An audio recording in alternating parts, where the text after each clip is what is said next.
Hello friend, मैं इस video में एक VVI क्वेश्चंस है जो कोर्स कोड होगा ABC 108 जिसका टाइटल है economics of social sector and environment. ये एग्जामिनेशन आस्क क्वेश्चन है। क्वेश्चन क्या है आप देखें यहाँ पर। डिराइव करना है ARP यानी average revenue productivity of physician under the Pauly Redisch framework. यह इस क्वेश्चन को दूसरा तरीका से भी पूछा जा सकता है, ऑप्टिमिलिटी अंडर फिजिशियन कॉर्पोरेट। तो इस मॉडल पर हम आज के वीडियो में डिस्कस करेंगे और ये इन्वॉल्व करता है हाईली मैथमेटिक्स। पहले एजम्पशन में हम लोग डिस्कस करेंगे और इस जो टॉपिक को समझने के लिए आपसे एक्सपेक्टेड किया जाता है कि आपको function of function chain rule आनी चाहिए, डेरिवेटिव, प्रोडक्ट रूल और क्वोशिएंट रूल दोनों आएगा।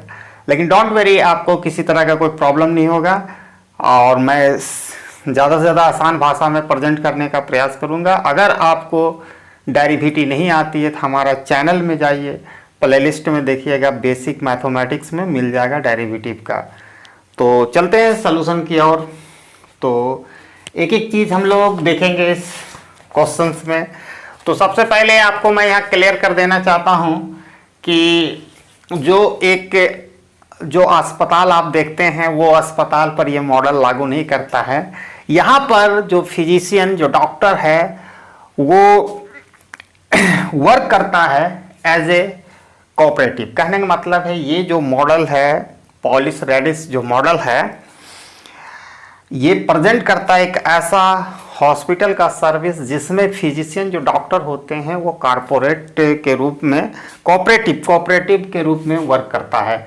यानी पॉली क्लिनिक जो आप सुने होंगे नाम, उसमें है कि यहाँ पर समझो कि एक प्रकार से हॉस्पिटल एक दो व्यक्ति के मतलब इसके दावेदार में चलता है। एक अस्पताल का मैनेजमेंट जो भी उसका डायरेक्टर हो, दूसरा फिजिशियन यानी कॉन्ट्रैक्ट है। यहाँ फिजिशियन जो वर्क करता है कोऑपरेटिव के रूप में। ठीक है, तो इसका कुछ एजम्पशन पहला देखते हैं। एजम्पशन नंबर 1, यहाँ पेशेंट को दो बिल दिया जाता है। एक बिल जो अस्पताल के हॉस्पिटल के चार्ज के लिए दिया जाता है और दूसरा जो बिल दिया जाता है फिजिशियन जो चार्ज करता है फिजिशियन सर्विस के लिए। पहला एजम्पशन है। दूसरा एजम्पशन है जो पेशेंट रहता है वो कंसर्न रहता है, उसकी चिंता रहती है कि टोटल बिल जो पेड करेंगे हॉस्पिटल, जिसमें इंक्लूडेड होता है अस्पताल का बिल अलग और जो फिजिशियन के सर्विस का बिल, दोनों को मिला के देते हैं। ठीक है, तीसरा जो है डिमांड फॉर, ये एजम्पशन है, डिमांड फॉर हॉस्पिटल स्टे। आप डिमांड जितना दिन अस्पताल में कोई पेशेंट रुकता है वो डिपेंड करता है price charge by hospital per day. ठीक है, with the length of stay remaining fixed है। यहाँ पर लेंथ ऑफ जो स्टे होगा अस्पताल में किसी भी पेशेंट के लिए वो फिक्स्ड है। चौथा एजम्पशन में हम आते हैं, जो total price of hospital stay को, जितना टोटल प्राइस है हॉस्पिटल स्टे को P से डिनोट किया गया है और X को इसमें माना गया है duration of stay measure in day, कितना दिन तक रुकेगा। यानी P is the function of X। जो पेमेंट जो हॉस्पिटल को दिया जाता है वो डिपेंड करता है कितना दिन तक वो रुकेगा अस्पताल में, और पेमेंट मेड टू हॉस्पिटल को PS से सूचित किया गया है। इसके बाद आप आते हैं एजम्पशन नंबर 5, जहां हॉस्पिटल अर्न करता है जीरो प्रॉफिट। चूंकि यहाँ पर इस मॉडल में जो हॉस्पिटल में ये पॉली क्लिनिक है, यहाँ पर फिजिशियन एक कोऑपरेटिव के रूप में वर्क करता है, यानी पाई जीरो है। जिससे पाई जब प्रॉफिट जीरो होगा यानी कॉस्ट और total revenue equal to TC होगा, और यहाँ पर PS यानी payment made to hospital into number of day stay in hospital, उसको दिया गया है WLCK। अब सब कुछ हम लोग देखेंगे। W इज द, आप कह सकते हो, wage rate of hospital employ, physician के अतिरिक्त जितना भी हॉस्पिटल में होते हैं उसके लिए। L जो है इसको हम कह सकते हैं नंबर ऑफ पर्सन जो एम्प्लॉयड होते हैं अदर देन फिजिशियन, डॉक्टर के अतिरिक्त जो नर्स होते हैं, लैब टेक्नीशियन होते हैं, उसको L से डिनोट किया गया। W उसका पेमेंट।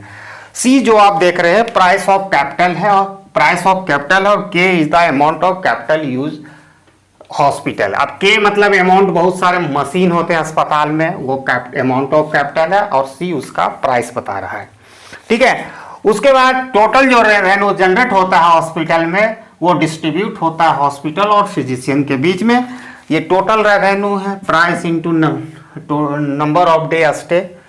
ठीक है, ये दोनों टोटल रेवेन्यू है। ये दो चीज से बना है, पीएच जो हॉस्पिटल को मिलता है, प्राइस पेमेंट मिलता है, इनटू कितना दिन वो पेशेंट रुकता है। यहाँ दो टर्म आ रहा है, वाई एम और एम। तो वाई एम है मीन इनकम यानी मीन इनकम या एवरेज इनकम पर फिजिशियन, और एम बराबर है नंबर ऑफ फिजिशियन, ये बता रहा है नंबर ऑफ फिजिशियन। ठीक है, तो ये सारे अजम्पशन पर ये बना हुआ है मॉडल। अब यहां से आपको थोड़ा सा मैथमेटिकली जाना है, लेकिन घबराने की बात नहीं है। बिलीव कीजिए, आपको अगर डेरिवेटिव नहीं आती है तो मैं वीडियो का जो ये लिंक डिस्क्रिप्शन में अवेलेबल रहेगा डेरिवेटिव का, 1 घंटा का टोटल वीडियो, पूरा डेरिवेटिव भी सीख जाओगे। इसमें तो थोड़ा सा यूज है, लेकिन उस वहां टोटल सीख जाओगे। तो आपको देख रहे हैं 2 इक्वेशन है। अब ये 2 इक्वेशन से मैं काम प्रारंभ करूंगा। थोड़ा वीडियो को अंत तक देखते रहें। अगर आप हमारे चैनल में पहली बार आए हैं तो प्लीज सब्सक्राइब कर लें और प्रेस कर लें bell icon for all notification, ताकि इस तरह की वीडियो आप एंजॉय कर सकें। ये क्वेश्चंस एग्जामिनेशन आज क्वेश्चन है। चलते हैं आगे की ओर, पढ़ते हैं। काफी आसान है, खाली आपको एक काम करनी है, वीडियो को अंत तक देखना है। अगर किन्हीं को डेरिवेटिव नहीं आता है, डिस्क्रिप्शन में अवेलेबल रहेगा एक लिंक, उसको क्लिक करके उसके बाद ये वीडियो देखिएगा। बेसिक 2 चीज सीखना है, फंक्शन ऑफ फंक्शन रूल्स और डेरिवेटिव में जो प्रोडक्ट और क्वोशिएंट रूल है। ठीक है, तो स्टार्ट करते हैं। आपको काम स्टार्ट करनी है इक्वेशन नंबर 2 से। देखिए, आपको ये इक्वेशन नंबर 2 दिया गया है, इसी से काम स्टार्ट करनी है। तो लिखते हैं इक्वेशन नंबर 2, पी एच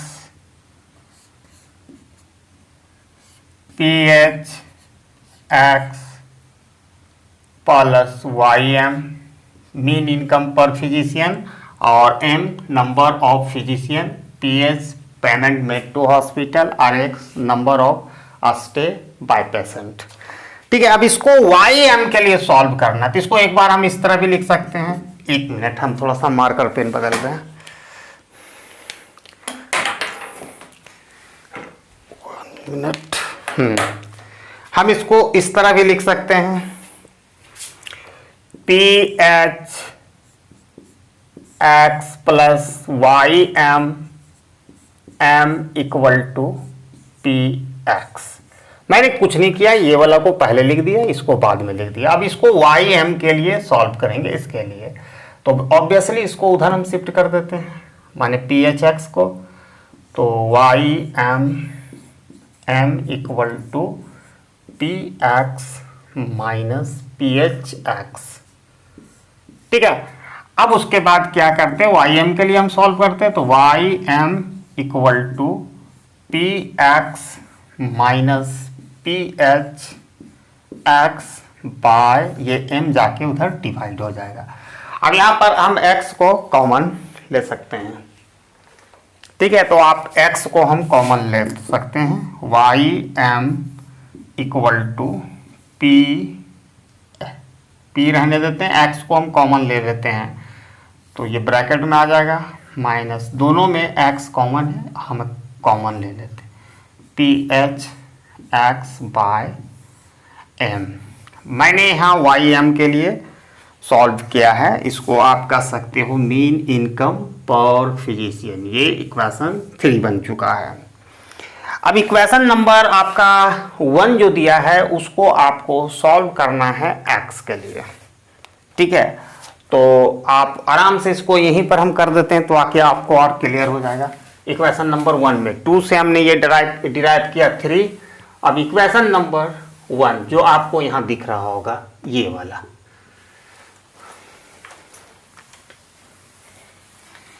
तो ARP मतलब average revenue productivity of physician. ठीक है, तो इसको हम x के लिए सॉल्व करेंगे, तो यहां पर obviously WL plus CK by ये pH यहाँ डिवाइड हो जाएगा। और ये जो वैल्यू x को सॉल्व करके आया, x का वैल्यू अगर हम यहाँ पुट कर देते हैं तो देखते हैं क्या उसका नतीजा होता है। तो करते हैं,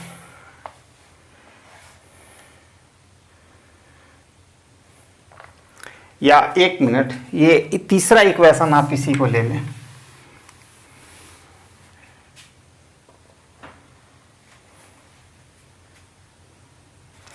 ये px को आप छोड़ दीजिए, एज इट इज रहने दीजिए। यहाँ पर pH और ये x का वैल्यू आपको यहाँ पर पुट करना है, जो x का वैल्यू आपको दिख रहा होगा W, ये x इक्वल टू उतना लिख सकते हैं WL plus CK plus pH। ये x का भाई साहब वैल्यू हो गया और नीचे आपका m रहेगा, ठीक है, m रहेगा। तो ये pH कैंसिल, तो एक नया वैल्यू हमारा आ गया px minus WL minus CK और नीचे ये वाला m, ये किसके बराबर हो गया, Ym बराबर। तो एक वैल्यू हम लोगों ने Ym बराबर mean income per physician, average income per physician जो मैंने निकाला है ये है। दूसरी बात यहाँ पर आपको ये रखना है कि क्वांटिटी जो x है वो प्रोड्यूस किया जाता है 3 इनपुट से, वो हम लोग अभी देखते हैं। क्योंकि फिजिशियन ही अस्पताल में नहीं होता है, other employ, nurse, lab technician वगैरह भी होते हैं। जो x होता है, ठीक है, x is the function of m मतलब number of physician, l number of other staff apart from physician, और तीसरा होता है अमाउंट ऑफ कैपिटल। ये यहाँ होता है, यानी यहाँ कहने का मतलब है जो आउटपुट, जो सर्विसेज होते हैं, मेडिकल सर्विसेज होते हैं, quantity x is produce by 3 input, ठीक है। पहला होता है फिजिशियन एंगेज इन हॉस्पिटल, यानी डॉक्टर होता है, नॉन फिजिशियन लेबर और कैपिटल से होता है। और ये हम ये भी देख चुके हैं, जो P है which is the function of x, यानी प्राइस जो डिपेंड करता है कितना दिन तक वो ये कोऑपरेटिव हॉस्पिटल है, कितना दिन तक हॉस्पिटल में पेशेंट स्टे करता है, ठीक है। तो इसका ये भी एक और एजम्पशन है dp बाय, ठीक है, dx नेवर नेगेटिव नहीं हो सकता है, 0 से कम नहीं हो सकता है जो प्राइस होगा रेट, ठीक है।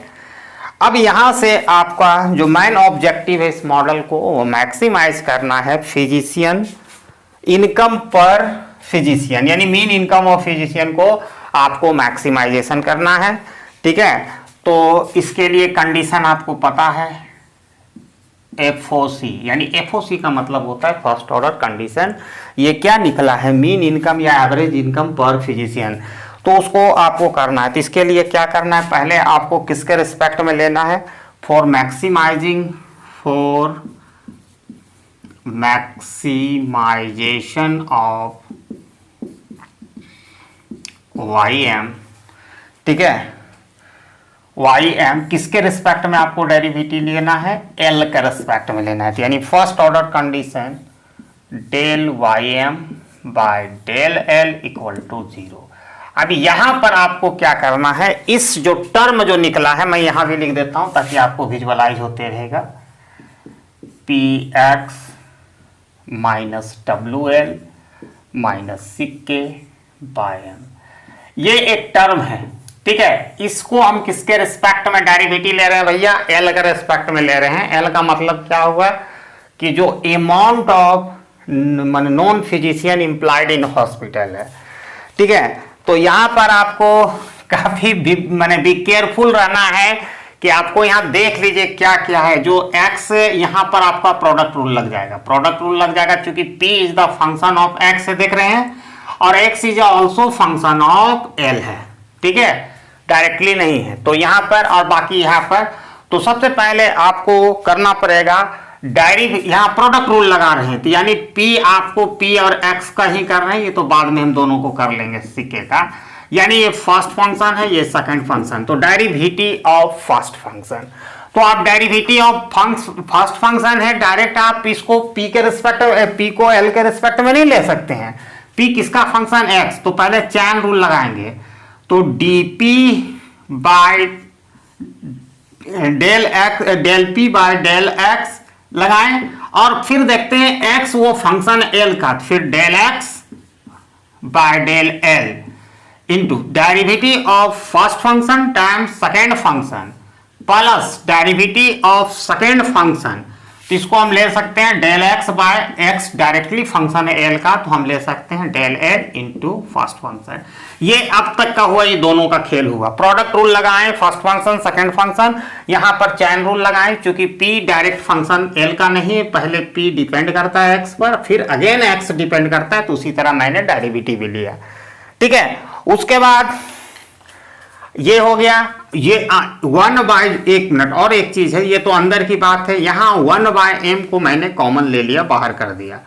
उसके बाद आप देखो यहां तक तो मेरे दोस्त ये दोनों में हो गया, इसके में लेंगे l के रिस्पेक्ट में तो माइनस w आएगा, बाकी यहाँ सिक्के हैं तो l के रिस्पेक्ट में ले रहे हैं तो 0 होगा, कांस्टेंट टर्म में ट्रीट किया जाएगा, और ये इक्वल टू 0 है। नो डाउट, यहां तक तो कोई परेशानी नहीं। अब आपको करनी क्या है, कुछ चीजें, अगर ये 1 बाय m उधर जाके डिवाइड होगा तो वो 0 हो जाएगा। m से इधर, ये देखिए इसका प्लेसमेंट 1 बाय m है, उधर हम शिफ्ट करेंगे तो ये m से यहाँ मल्टीप्लाई होगा तो इधर खत्म होगा, और m से किसी चीज को गुना, 0 को से किसी चीज को गुना करेंगे तो वो 0 होगा। मल्टीप्लाई बाय एनी नंबर हमेशा यील्ड करेगा। अब इसको थोड़ा सा सजा लेते हैं तो बेहतर होता है।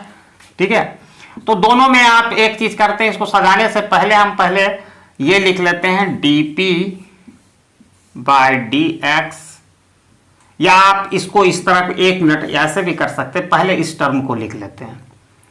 ठीक है, del x by del L P, पहले इस टर्म को लिखा, फिर इसको प्लस है भैया, हम इसको लिख लेते हैं dp बाय डेल x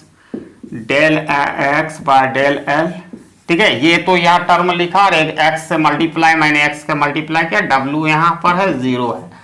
अब यहाँ पर एक लाइन और मैं बढ़ा रहा हूं, क्योंकि हमें, अगर हम ये माइनस w को RHS साइड में शिफ्ट कर देंगे तो ये 0 की जगह क्या हो जाएगा, प्लस w हो जाएगा, यानी प्लस w, तो इधर से माइनस w एलिमिनेट होगा, यानी माइनस w को उधर शिफ्ट कर देंगे तो प्लस w होगा। अब इसमें कुछ कॉमन है भैया, ये वाला कॉमन है और यहाँ भी कॉमन है, del x by del l, तो निकाल लेते हैं del x by del l, तो यहाँ बचा p। ठीक है, और ये निकल गया है। ठीक है, प्लस x लिख दिए पहले इसको, और ये जो बचा है dp by, sorry, del x by del p by del x equal to w। एक इक्वेशन मिल गया यहाँ से, यहाँ p times x del p by del x equal to w। अब यहाँ पर थोड़ा सा जानकारी, हम इस चीज को यहाँ पर लिखते हैं, क्योंकि ये तो इक्वेशन हम बाद में भी यूज करेंगे। पहले यहाँ पर हम लोग देखते हैं कि हम लोगों ने अब तक क्या पाया।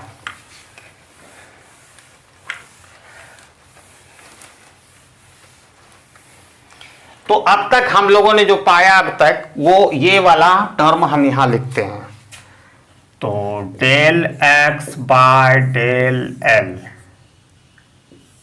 p plus x del p by del x equal to w। ठीक है, अब यहां पर आप देखिए यही चीज हम लोगों ने पाया है। तो यहां पर MPL यानी मार्जिनल प्रोडक्टिविटी ऑफ लेबर, यानी ये कौन सा लेबर, नर्स स्टाफ, या आप कह सकते हो नॉन फिजिशियन, जो नॉन फिजिशियन है उसकी मार्जिनल जो प्रोडक्टिविटी कैसे धरा, del x by del l से दिखा रहा है। और दूसरा है ये एंड MR, जिसको मार्जिनल रेवेन्यू कहते हैं, वो होता है एक रिलेशनशिप से, मैंने इसकी वीडियो भी बनाई है, del p by del x ये। ठीक है, तो यहां पर आपको इसका 2 साइड इक्वेशन है, ये इसको हम लोग लेफ्ट साइड इक्वेशन कहेंगे और इसको हम राइट साइड इक्वेशन। जो लेफ्ट हैंड या आप लेफ्ट हैंड साइड जो इक्वेशन वो रिप्रेजेंट कर रहा है marginal revenue productivity of labour. आप ये जान लीजिए ये दोनों का मल्टीप्लाई ही बनता है मार्जिनल, ठीक है, रेवेन्यू प्रोडक्टिविटी ऑफ, ठीक है, नॉन फिजिशियन, जो किसके इक्वल टू है, अपने वेज के बराबर है। देख सकते हो RHS साइड में वेज है। अब इसी तरह हम सेम वे में ऑप्टिमल साइज ऑफ फिजिशियन भी हम डिटरमाइन कर देंगे इक्विटिंग नाउ। अब हमको जो डेरिवेटिव लेना है फर्स्ट ऑर्डर कंडीशन, अब वो किसके रिस्पेक्ट में लेना है, एम का रिस्पेक्ट में लेना है। तो थोड़ा सा जगह बनाते हैं हम।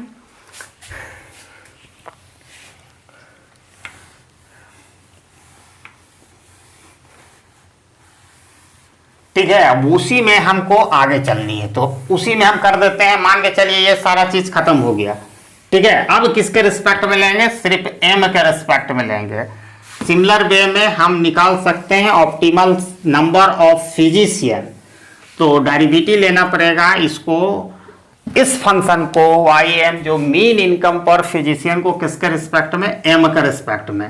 तो यहां पर आपको डायरेक्टली आपको यहां पर क्वोशंट रूल अप्लाई करना पड़ेगा। ये ऊपर वाला फर्स्ट फंक्शन, नीचे वाला सेकंड फंक्शन, ठीक है। तो करते हैं, देख लो यहां पर डेरिवेटिव ऑफ फर्स्ट फंक्शन, लेकिन यहां जो लोचा ये आ जाएगा कि फर्स्ट फंक्शन को जब लगाओगे तो x किसका फंक्शन, देखो यहां पर p x का फंक्शन है, फिर x अगेन m का फंक्शन। पहली बात तो यहां प्रोडक्ट रूल लगाना पड़ेगा। तो डेरिवेटिव ऑफ फर्स्ट फंक्शन, तो यहां प्रोडक्ट रूल लगाएंगे तो यहां पर देखो p को फर्स्ट फंक्शन, x को सेकंड फंक्शन, ठीक है। उसके बाद तो यहां m तो है ही नहीं, तो जीरो हो जाएगा इसमें, क्योंकि m का रिस्पेक्ट में ले रहे हैं। जो काम होगा तो derivative of the first function हम आपको दिखा देते हैं इस तरह, डेल m ले रहे हैं। तो ये डेरिवेटिव ऑफ फर्स्ट फंक्शन आपको इस तरह माने एक स्टेप और हम बढ़ गए हैं, ठीक है, सीख के। Derivative of first function times second function, second function आपका ये है, तो m से मल्टीप्लाई होगा, ठीक है। पहला स्टेप हो गया minus derivative of second function, तो डेल m, सेकेंड फंक्शन आपका क्या है, m है, डेल m उसी के रिस्पेक्ट में लेंगे डेल m, और into first function px minus wl minus सिक, ठीक है। ये हो गया टर्म, और entire term is divided by square of second function, this is the quotient rule.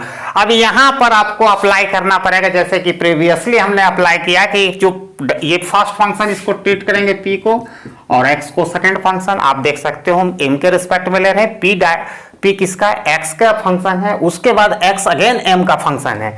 तो इसको हम यहां करते हैं, ठीक है। तो डेरिवेटिव ऑफ फर्स्ट फंक्शन तो हम लेंगे, तो p को डायरेक्ट हम नहीं ले सकते m के रिस्पेक्ट में, पहले p को किसके रिस्पेक्ट में लेंगे, m।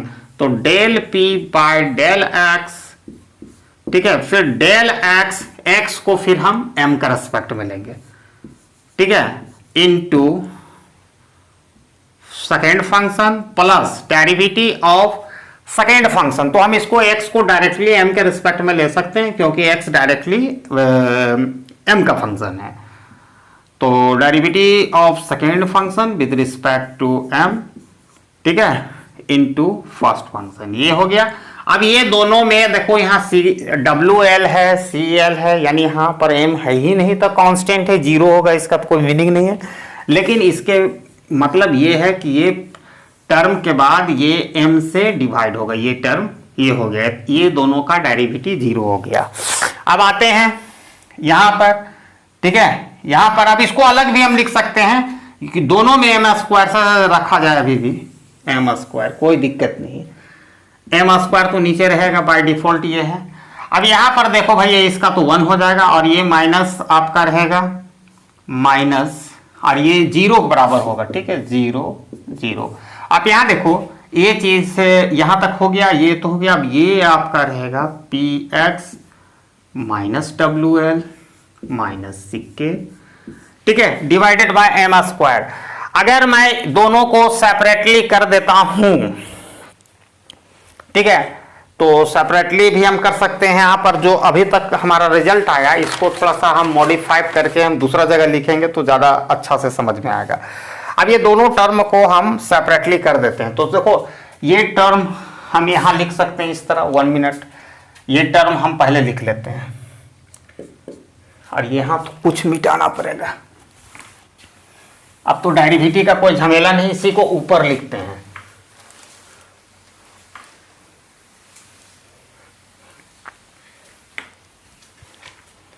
ये बॉक्स वाला टर्म को नहीं मिटाते, इसी चीज को मैं ऊपर लिखता हूं, ठीक है। अब यहां से देखो एक चीज है, ये जो टर्म हम है सेपरेटली इसको हम लिख सकते हैं, यहां शुरू कर रहे हैं ताकि वहां तक पहुंच सके। dp by dx del x by del m और फिर x है, ठीक है, यहां तक कोई दिक्कत नहीं। और ये वाला है dx by dm into p, और ये ब्रैकेट में है और ये मल्टीप्लाई है m से, यहां तक कोई दिक्कत नहीं। ऊपर वाला लिखे, हम इसको तो लिख सकते हैं m स्क्वायर, सेपरेट कर दे रहे हैं, दोनों का बेस अलग है। और इधर भी हम लिखते हैं px minus wl minus ck, और इसके भी नीचे हो जाएगा m स्क्वायर और इक्वल टू जो 0 है भैया वही लिखे, ठीक है। यहां तक तो कोई दिक्कत नहीं, नो बॉल तो नहीं है अभी तक। अब यहां पर हम काम करेंगे, ठीक है, अब आराम से आपको समझ में भी आएगी, जगह भी बन गया, ठीक है। तो एक m हम यहां से एक m कैंसिल हो जाएगा, तो फाइनल हमारा जो फिगर बना, हम इसको थोड़ा सजा के लिख लेते हैं। पहले इसको पहले लिख देते हैं p del x by del m। मैंने क्या किया, इस टर्म को p को पहले लिखा, इसको पहले लिखा, थोड़ा सा अरेंजमेंट कर रहे हैं, प्लस x हो गया यहाँ पर, ठीक है। उसके बाद ये लिखते हैं D del p by del x by del m, ये भी हो गया। लेकिन भैया इसके नीचे एक m रह गया, ठीक है, क्योंकि एक ही कटेगा। और ये टर्म को उधर हम भेज देंगे RHS साइड में, तो वो प्लस हो जाएगा, price of x minus WL minus CK, और ये m स्क्वायर होगा, ठीक है। अब यहां देखो ये m स्क्वायर यहाँ पर डिनोमिनेटर में है, LHS साइड में अगर उधर हम मूव कर देंगे तो इसका प्लेसमेंट कहाँ होगा, न्यूमरेटर में होगा। तो यहाँ हम m लिख देंगे, तो यहाँ से हटा देंगे, क्योंकि ये m यहाँ शिफ्ट कर गया, तो ये कट के हुआ।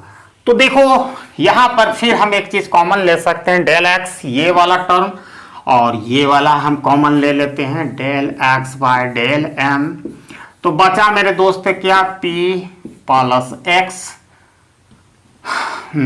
x time del p by del x, ठीक है। और इधर बचा आपका px minus WL minus CK by m। अब यहां तक देख लें, किसी को कोई दिक्कत तो नहीं होनी चाहिए।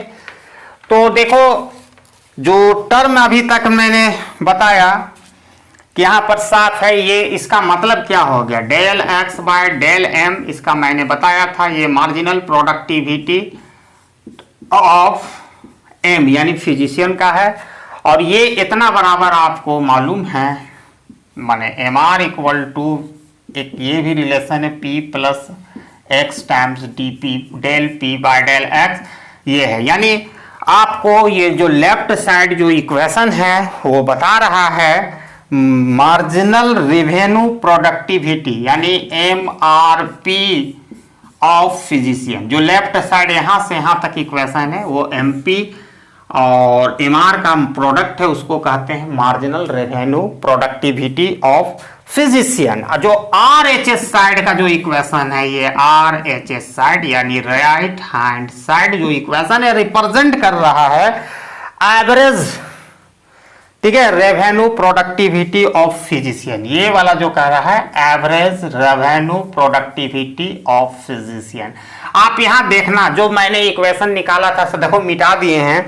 जो शुरुआत में जब हम YM जो सॉल्व किए थे तो YM के बराबर हमारा एक वैल्यू आया था, आप देख सकना। यहां तक काम कंप्लीट हो गया, ठीक है, इतना ही आपको करनी है। तो जो YM के बराबर हम लोगों ने निकाला था PX minus WL minus CK by M। तो इसको मैंने क्या बोला था, YM क्या है, एवरेज या मीन इनकम पर फिजिशियन। तो देख सकते हो इतना बराबर मीन इनकम। तो जो marginal revenue productivity of physician equal to average revenue, ठीक है, एवरेज आप कह सकते हो इसी को average revenue productivity of physician बराबर होता है। ठीक है, तो यही था पाउली रैडिस फ्रेमवर्क। आपका कंप्लीट वीडियो था, थोड़ा वास्टली मैथमेटिक्स है, और मैं प्रयास करूंगा डिस्क्रिप्शन में डेरिवेटिव का एक कंप्लीट वीडियो 1-1.5 घंटा का है, आप देख लेना, सारा कंप्लीट हो जाएगा। फ्रीक्वेंटली इकोनॉमिक्स में यूज होता है। Thanks for watching my video till and. जय हिंद।